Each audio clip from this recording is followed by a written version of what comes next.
Hello friends, welcome to grow with CV. So अभी मैं आपको जो है CDP paper 2, Hindi paper 2 and maths paper 2 तीनों की आंसर की प्रोवाइड कर चुकी हूँ। और इस वीडियो में जो है आपको साइंस पेपर 2 के आंसर की प्रोवाइड करने वाली हूँ। 1 से 30 तक क्वेश्चन देखेंगे हम यहाँ पर। मैं आपको कोई एक्सप्लेनेशन यहाँ पर नहीं देने वाली हूँ, ठीक है। सीधा मैं आपको आंसर्स बताऊँगी, आपको अपने आंसर्स मैच करने हैं कि आपने जो है करेक्टली किया है कि नहीं। तो एकदम सही आंसर की आपको यहाँ से मिलने वाली है। स्टार्ट करते हैं वीडियो को। वीडियो अच्छी लगे तो वीडियो को लाइक कर देना। क्वेश्चन नंबर 1 देखते हैं। कक्षा में सामाजिक वैज्ञानिक मामलों की परिचर्चा सहायता करती है। तो यहाँ पर एक बात याद रखना कि आपके सेट्स अलग अलग हैं, क्योंकि कई बार लोगों को कन्फ्यूजन हो जाता है। तो यहाँ पर ये इस सेट में जो क्वेश्चन नंबर 1 है वो आपके सेट में नहीं होगा, है ना। अगर आपका सेट अलग है तो अगर यही सेट है और ऐसा ही है तो आप एग्जैक्टली ऐसे मैच कर सकते हैं। अदरवाइज आपको क्वेश्चन पढ़ना है और देखना है कि आपका ये क्वेश्चन किस क्वेश्चन नंबर पर है, ठीक है। तो आपको क्वेश्चन पर फोकस करना है। सो कक्षा में सामाजिक वैज्ञानिक मामलों की परिचर्चा सहायता करती है, तो किसमें सहायता करती है। तो देखिए, पहला है अधिगमकर्ताओं में तर्क संगत कौशलों का विकास करने में, तो ये भी सही है। दूसरा है किसी मामलेगत बहुपरिप्रेक्ष्यों का विकास करने में, ये भी सही है ना। तो इसके क्या है कि बहुत सारे आंसर्स यहाँ पर लग रहे हैं, ठीक है। अगर मैं तीसरा देखती हूँ तो देखिए, तीसरा क्या है, नागरिक विज्ञान संबंधी गतिविधियों को प्रेरित करने में, एनकरेजिंग सिटीजन साइंस एक्टिविटीज़, है ना। नेक्स्ट है आपका विज्ञान के विकास में समाज की भूमिका के महत्व को स्वीकार करने में। सो ए, बी और डी, ठीक है। ए बी सी डी, मुझे यहाँ पर चारों ही सही लग रहे हैं और ऐसा कोई ऑप्शन यहाँ पर है नहीं, ठीक है। अगर एक पर्सपेक्टिव से यहाँ पर बात करूँ तो एनकरेजिंग सिटीजन साइंस एक्टिविटी, अगर देखिए यहाँ पर सामाजिक वैज्ञानिक मामलों की बात हो रही है तो यहाँ पर सारे ही आ जाएंगे, है ना। तो ऐसा यहाँ पर कोई ऑप्शन में है ही नहीं, ठीक है। तो यहाँ पर इस क्वेश्चन में मुझे डाउट है और इस क्वेश्चन का आंसर मुझे इसमें से एक भी नहीं लग रहा है। जब ऑफिशियल आंसर की आएगी तब इस क्वेश्चन को देखेंगे, ठीक है। नेक्स्ट क्वेश्चन देखते हैं। यहाँ पर क्वेश्चन नंबर 62 है आपका। एक सेकेंड,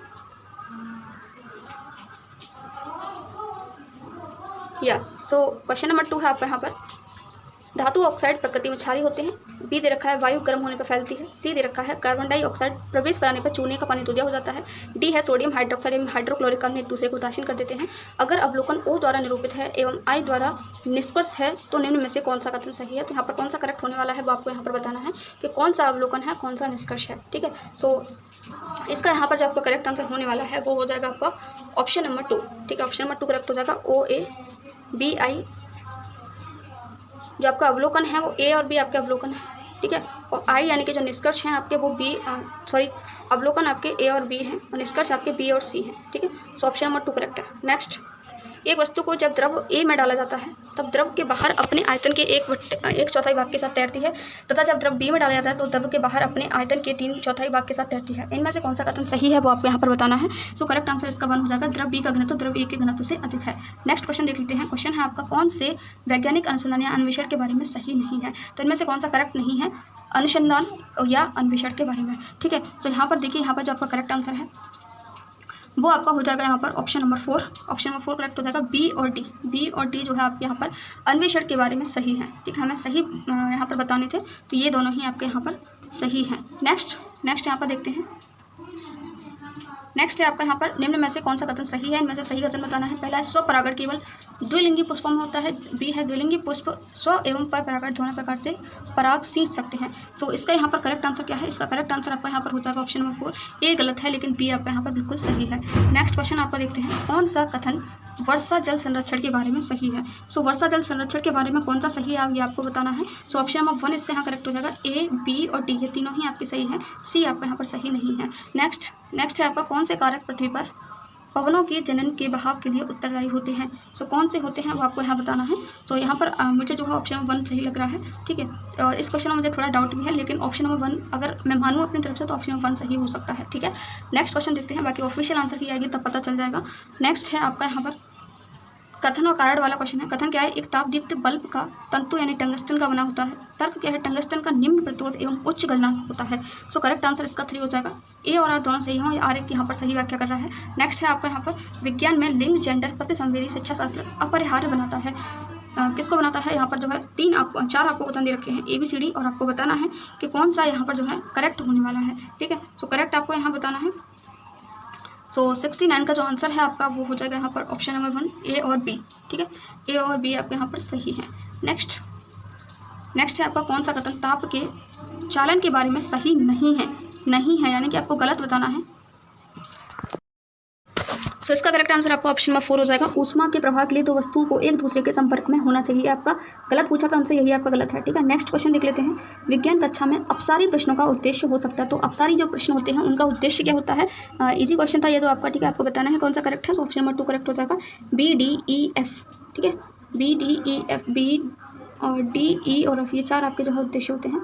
नेक्स्ट क्वेश्चन देख लेते हैं। क्वेश्चन है आपका यहाँ पर, निम्न में से क्या मानव पर संचारी प्रणाली तंत्र को वर्णित करेगा? तो कौन वर्णित करेगा वो आपको यहाँ पर बताना है। ऑप्शन नंबर 2 करेक्ट हो जाएगा, समृद्ध और द्विक संचारी। नेक्स्ट क्वेश्चन है आपका यहाँ पर, वैज्ञानिक नियमों के बारे में कौन सा सही है? तो कौन सा सही है? ऑप्शन नंबर 3 करेक्ट हो जाएगा, वे अवलोकनशील घटनाओं के मध्य जो संबंध होते हैं, रिलेशन होते हैं, उनका वर्णन करते हैं। नेक्स्ट यहाँ पर देख लेते हैं। नेक्स्ट है आपका कथन और कारण वाला। कथन क्या है? थल प्राणियों की तुलना में जलीय प्राणियों की श्वसन दर जो दर होती है वो धीमी होती है। तर्क क्या है? जल में घुली हुई ऑक्सीजन की उच्च मात्रा जलीय प्रणालियों की श्वसन दर को प्रभावित करती है। तो यहाँ पर कौन सा आंसर जो है आपका करेक्ट होने वाला है वो आपको बताना। नेक्स्ट है आपका कथनों को पढ़िए, सही उत्तर का कुछ यहाँ पर चयन करना है। कथन और तर्क वाला क्वेश्चन है। कथन क्या है? थल प्राणियों की तुलना में जलीय प्राणियों की श्वसन दर धीमी होती है। तर्क क्या है? जल में घुली हुई ऑक्सीजन की उच्च मात्रा जलीय प्राणियों की श्वसन दर को प्रभावित करती है। तो दोनों ही आपके यहाँ पर गलत हैं, इसलिए ऑप्शन नंबर 2 करेक्ट हो जाएगा। ए और आर दोनों गलत हैं। ठीक है, नेक्स्ट क्वेश्चन यहाँ पर देख लेते हैं। क्वेश्चन है आपका कथन और कारण वाला क्वेश्चन है। ये क्या हुआ, एक सेकेंड, क्वेश्चन नंबर 75। ठीक है, यह है आपका कथन कारण वाला। कथन क्या है? सिनेमा हॉल और संगीत समारोह हॉल की छतें सामान्यतः वक्रित होती हैं। तर्क क्या है? एक वक्रित सतह से टकराने के बाद ध्वनि तरंगें सभी दिशाओं में परावर्तित हो जाती हैं। तो यहाँ पर आपको बताना है कि कौन सा आंसर करेक्ट होने वाला है। ऑप्शन नंबर 3 करेक्ट हो जाएगा, दोनों ही यहाँ पर सही है और आर ए की सही व्याख्या भी यहाँ पर कर रहा है। नेक्स्ट, उर्वरकों एवं कीटनाशकों का अति प्रयोग के कारण निम्न में से कौन सा नहीं होता है? तो इनमें से कौन सा नहीं होता है? इनके अगर हम ज़्यादा यूज़ करते हैं इनको, तो इनमें से कौन सा नहीं होता है? नहीं, गलत आपको बताना है। तो ऑप्शन नंबर 3 करेक्ट हो जाएगा, मृदा अपरदन आपका नहीं होता है। नेक्स्ट आपका एक कार में ओडोमीटर मापता है। बहुत ईजी क्वेश्चन था, ऑप्शन नंबर 3 करेक्ट हो जाएगा, कार द्वारा तय की गई दूरी को। नेक्स्ट क्वेश्चन है आपका, यहाँ पर जो है आपको सारणी में दी गई सूचना के आधार पर दर्पणों की पहचान करनी है। ठीक है, तो ये प्रतिबिंब की आकृति है और ये प्रतिबिंब का आकार है और आपको यहाँ पर पहचान करनी है कि कौन सा दर्पण है, ये समतल है, अवतल है, उत्तल है। ठीक है, सो इसका जो करेक्ट आंसर है आपका ऑप्शन नंबर 3 यहाँ पर आपका करेक्ट हो जाएगा। ए समतल है, बी अवमुख है, सी अवतल है और डी आपका अवमुख है। ठीक है, सो ऑप्शन नंबर 3 आपका यहाँ पर करेक्ट हो जाएगा। अवमुख का मतलब यहाँ पर क्या है? कॉन्वेक्स लेंस से है। ठीक है, यानी कि उत्तल लेंस से है, एक ही बात है। ठीक है, नेक्स्ट 79, एक प्लास्टिक की बोतल में भिन्न भिन्न स्तरों ऊंचाइयों पर समरूप यानी एक रूप 3 छेद किए गए। बोतल को पानी से भर दिया गया। इनमें से कौन सा कथन छेदों से पानी के प्रभाव भाव के बारे में सही है?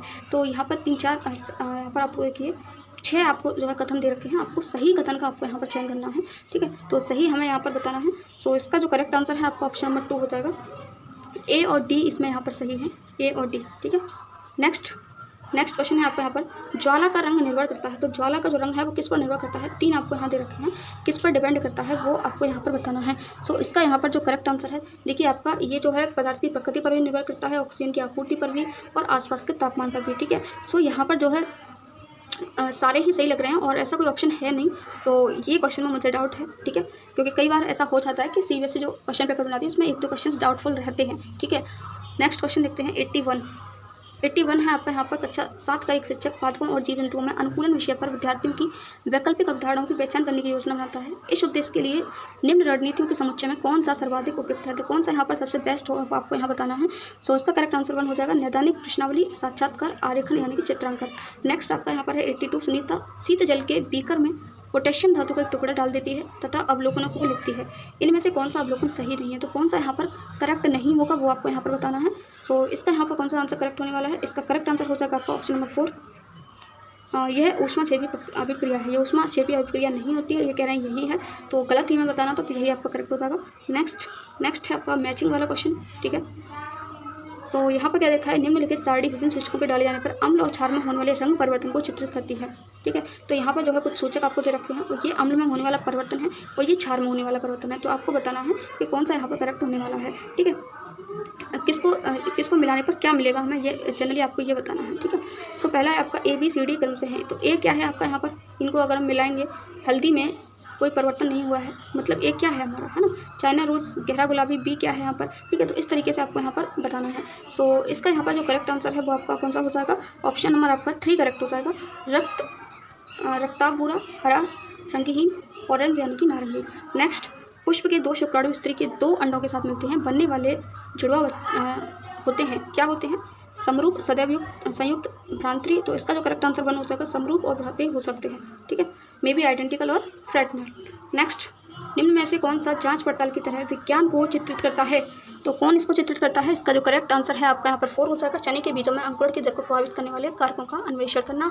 नेक्स्ट है आपका, नीचे दिए गए कथनों को पढ़िए, सही उत्तर का चयन कीजिए। तो आपको कथन दे रखे हैं, पहला है प्रकाश संश्लेषण ऊष्मा शोषी अभिक्रिया है, दूसरा है प्रकाश श्वसन जो है आपकी एक ऊष्मा क्षेपी अभिक्रिया है। तो यहाँ पर जो करेक्ट है आपका ऑप्शन नंबर 3 हो जाएगा, दोनों ही यहाँ पर आपके बिल्कुल सही हैं।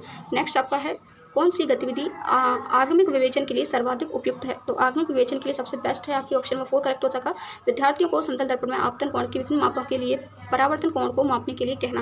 नेक्स्ट है, ए का परमाणु क्रमांक आपको दे रखा है, केमिस्ट्री से पूछा गया क्वेश्चन। बी का परमाणु क्रमांक आपका 17 है। ए और बी से निर्मित यौगिक का रासायनिक सूत्र हो सकता है, तो क्या रासायनिक सूत्र हो सकता है वो बताना है। सो करेक्ट आंसर 4 हो जाएगा, AB3 जो है इसका रासायनिक सूत्र है। नेक्स्ट है आपका, कथनों को पढ़िए, सही उत्तर का चयन कीजिए। आपको जो है कथन और तर्क वाला क्वेश्चन है। कथन क्या कह रहा है, यह अनुसंधित है कि अम्ल को तनु के लिए जल में अम्ल डाला जाना चाहिए, ना कि अम्ल में जल। तर्क क्या है, अम्ल का मंदन यानी तनुकरण उच्च रूप से ऊष्माक्षेपी अभिक्रिया है। सो करेक्ट आंसर इसका यहाँ पर ऑप्शन नंबर 3 हो जाएगा, ये दोनों ही सही हैं। और आर जो है इसकी सही व्याख्या भी कर रहा है। और लास्ट क्वेश्चन देख लेते हैं, कौन सा विज्ञान में वैकल्पिक अवधारणाओं की विशेषता नहीं है? नहीं है यानी कि गलत आपको। सो इस क्वेश्चन में देखिए आपका यहाँ पर मुझे 2 भी करेक्ट लग रहा है, 3 भी करेक्ट लग रहा है, ठीक है। तो इस क्वेश्चन में मुझे डाउट है, अगर आपको इसका आंसर अगर आपको पता है तो आप मुझे बता सकते हैं। Thank you so much for watching this video.